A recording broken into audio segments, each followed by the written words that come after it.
எங்க ஊர் வரலையாப்பா, எங்க ஊர் வர விட்டு அதை கட்டிட்டாங்களா கம்யூனிட்டிங்க. எங்க ஊர் வந்திருந்தானா அந்த தலைவர் வந்திருந்தாருன்னா நல்லது. அந்த ஊரை பார்த்து அவரு அழுதுருப்பாருப்பா. அந்த ஊரை விட்டு வந்துருக்க மாட்டாரு. எங்களுக்கே இவ்வளவு தடை இருக்குன்னா தளபதிக்கு எவ்வளவு தடை இருக்கும்? 3 மணி நேரம் தான் இருக்கணும், இந்த இடத்துல தான் பார்க்கணும், இங்க பார்க்க கூடாது, அந்த மாதிரி நிறைய கட்டுப்பாடுகள். நான் ஏன் ஊருக்கெல்லாம் வரணும்னு தடையின்னு எனக்கு தெரியல. ஃபர்ஸ்ட் ஏகனாபுரத்துக்கு வரணும்னு அவர் கால வைக்கிறார் பாருங்க. அதுல அவங்க ஆப்பு 2026 எங்க தலைவர் தளபதி அவர்கள் சிஎம் ஆவது எந்த கொம்பனாலும் தடுக்க முடியாது. ஊர் உள்ள வர விட்டு அதை பண்ணானுங்க பாரு, அவன் நாசம் முத்து போவானுங்க. விவசாய மக்களுக்கு விவசாயம் தானப்பா வேணும், ஏர்போர்ட் எதுக்குப்பா? எங்களுக்கு நல்லாதாம எங்க ஊர் வரலையாப்பா, எங்க ஊர் வர விட்டு அதை கட்டிட்டாங்களா கம்யூனிட்டிங்க. எங்க ஊர் வந்திருந்தானா அந்த தலைவர் வந்திருந்தாருன்னா நல்லது. அந்த ஊரை பார்த்து அவரு அழுதுருப்பாருப்பா. அந்த ஊரை விட்டு வந்துருக்க மாட்டாரு. எந்த ஊரை ஏகனாபுரத்தை விட்டுட்டு வர மாட்டாரு. இன்னும் 2 நாளைக்கு இருக்கிறாரு பாரு. 2 நாளைக்கு 3 நாளைக்கு கூட அந்த ஊரை ரவுண்ட் வச்சிருப்பாரு. புரியுதா? திரும்பி வந்தாருன்னா அந்த ஊரை பார்த்தாருன்னா அப்ப தெரியும் அவருக்கு இந்த ஊர்ல இந்த மாதிரிலாம் மோசம் பண்றாங்கன்னு. என்ன எதுனால பயந்துன்னு ஊரன்னா எதுக்காக அவர் வர விட்டு அது பண்றாங்கன்னா இந்த ஊரை பத்தி எப்படி தெரிஞ்சுக்கின்னு அவர் வெளியெல்லாம் போயிட்டு வெளிநாட்டுக்கெல்லாம் போயிட்டாருன்னா பேர ஆயிடுவாரு. என்ன இப்பதானே முதல் அமைச்சர் வர்றதுக்கு ஆரம்பிக்கிறாரு. இந்த ஊரை ஏகனாபுரத்துக்கு வண்டி தானே வந்துக்கிறாரு. ஃபர்ஸ்ட் ஏகனாபுரத்துக்கு வரணும்னு அவர் கால வைக்கிறாரு பாருங்க. அதுல வச்சுட்டாங்க ஆப்பு, அதான் ஆப்பு வச்சுட்டானுங்க. இவர் வந்து எதனா பாத்துட்டாருன்னா ஏற்றி வச்சுனா ஊருக்குள்ள வர விட்டாதான் பண்ணிட்டாங்க. ஆனா வந்துட்டாருன்னா இவங்க வர விட்டாதான் ஆப்பு வச்சுட்டாங்க. இங்கதான் போனா அங்கதான் போனா நடிகர் அவரு இப்படிலாம் பண்ணக்கூடாது. அவருக்கு என்ன வந்து பாருங்க எப்படி பண்ணி வச்சுக்கிறோம், எப்படி செலவு பண்ணி எப்படி பண்ணி வச்சுக்கிறோம் பாருங்க. ரொம்ப திருப்திப்பா. ஆனா என் ஊரு உள்ள வர விட்டு அதை பண்ணானுங்க பாரு, அவன் நாசம் முத்து போவானுங்க. வேணான்னு நினைக்கிறேன். விவசாய மக்களுக்கு விவசாயம் தானப்பா வேணும், ஏர்போர்ட் எதுக்குப்பா? ஏர்போர்ட் வந்து என்ன பண்ண போறோம்? அது நிறைய இடத்துல இருக்கு.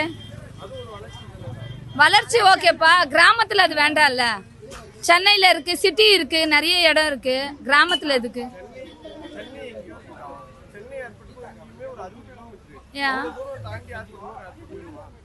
வேணும்னா எங்க வேணா வந்து ஏர்போர்ட்ல ஏறலாம் பாட்டுறேன். அதெல்லாம் ஒன்றும் இல்லை. இப்போ ட்ரெயின் இருக்கு, பஸ் இருக்கு, நிறைய டிராவலிங் இருக்குல்ல.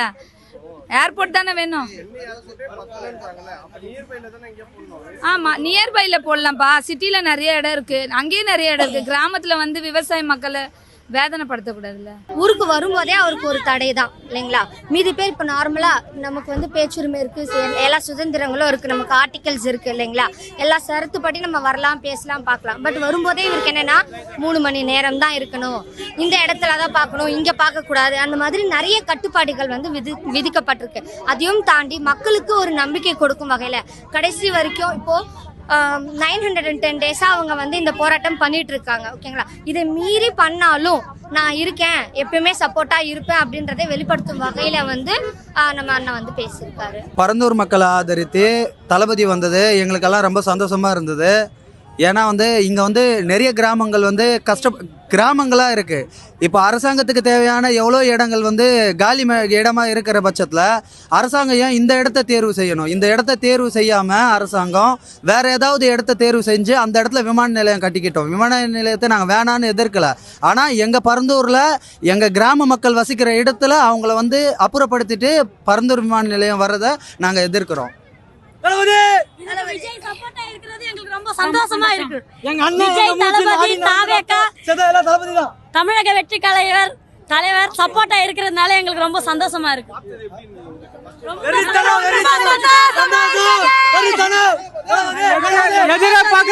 எதிர்பார்க்கல விஜய் தளபதி பாப்போம்னு. 2026 நம்மளது 2026 அடுத்த சிஎம் தளபதி. ஏன்னா வந்து விவசாயத்தை அழிச்சிட்டு ஏர்போர்ட் வரணும்னு யாரும் கேட்கல. விவசாயத்தை வந்து நம்ம வந்து அழிக்காம நம்ம பாத்துக்கணும். சோ விவசாயத்தை அழிக்க விடக்கூடாதுன்னு நினைச்சாங்கன்னா கண்டிப்பா ஏர்போர்ட் வராது. வருவாரு, கண்டிப்பா வருவாரு, மறுபடியும் வருவாரு. ஏன்னா இப்ப வந்து 1000 தடைகள் அவருக்காக போட்டுக்கலாம், அதையும் தாண்டி அண்ணா கண்டிப்பா வருவாரு. அதான் எல்லாருக்கும் ஒரு பயங்க, வேற ஒண்ணும் இல்ல. அவர் வந்து வந்துட்டாருன்னா எல்லாரோட சப்போர்ட்டும் வந்து அண்ணனுக்கு போயிடும். அந்த ஒரு பயம். கண்டிப்பா வருவாரு. விவசாயிகளுக்காக முதல் ஆளாக களத்தில் வந்து குரல் கொடுத்திருக்கிறார் என்று சொன்னால் அது எங்களின் முதல் வெற்றி என்பதுதான் உண்மை. எங்கள் தலைவர் தளபதிக்காக நாங்கள் இங்கே மட்டும் இல்லை, எங்கே வேணாலும் போகிறதுக்கு தயாராக இருக்கோம். எங்களுடைய கொள்கை, எங்களுடைய கோட்பாடு, எங்களுடைய அனைத்தும் எங்கள் தலைவர் தளபதி மட்டும்தான்.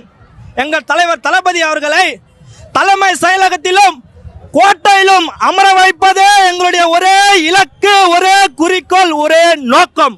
சந்தோஷமா இருக்குது. நல்லது செய்ய வந்தாரு, நல்லது நடக்கும் நம்புறோம். எங்க ஊருக்கு இல்ல, நாங்களே ஒரு ஊருக்கு ஆதரவு கொடுக்க தான் வந்திருக்கோம். ஆமா, எஸ். எங்களுக்கே இவ்வளவு தடை இருக்குன்னா தளபதிக்கு எவ்வளவு தடை இருக்கும்? ஆமா, அவருக்கு தடை இருக்குன்னா அவரு முன்னாடி வந்துட போறாருன்னு பயப்படுறாங்க அவரை பார்த்து. வேற இதே ஊருக்கு அடுத்த சிஎம்மா வந்து எங்க தளபதி நிப்பாரு. அது யாருமே நம்ம கேட்க முடியாது, யார் எந்த ஊருக்கு வர்றதோ போறதோ பேசுறதோ. ஓகேங்களா, எல்லாருக்கும் அவங்களுக்கான அடிப்படை உரிமைகள், அடிப்படை சட்டங்கள் இருக்கு. அதன் மீறி தான் வந்து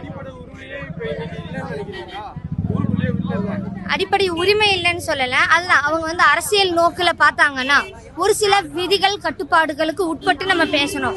இன்னொரு பக்கம் என்ன பயம் அப்படின்னு பார்த்தீங்கன்னா, எங்க மாநாடு மாதிரி அவர் மீது அன்பு கொண்ட மக்கள் எங்க ரொம்ப திரளா குவிஞ்சு, அதுவும் பொதுமக்களுக்கு வந்து எந்த வகையில இடையூறு வந்து செய்யாம இருக்கணும் அப்படின்ற ஒரு காரணத்துக்காக நம்ம எல்லாத்தையுமே உட்பட்டு தான் வந்து நடந்துக்கிற மாதிரி இருக்கு. எல்லா ஆட்சியும் பார்த்துட்டாங்க, இப்ப அண்ணா ஆட்சியும் பார்க்கலாம் இல்லையா?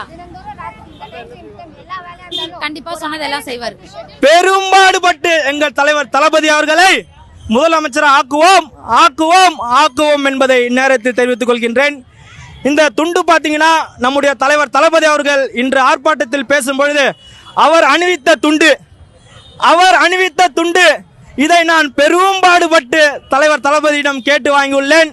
எனக்கு மிகவும் சந்தோஷமாக இருக்கின்றது.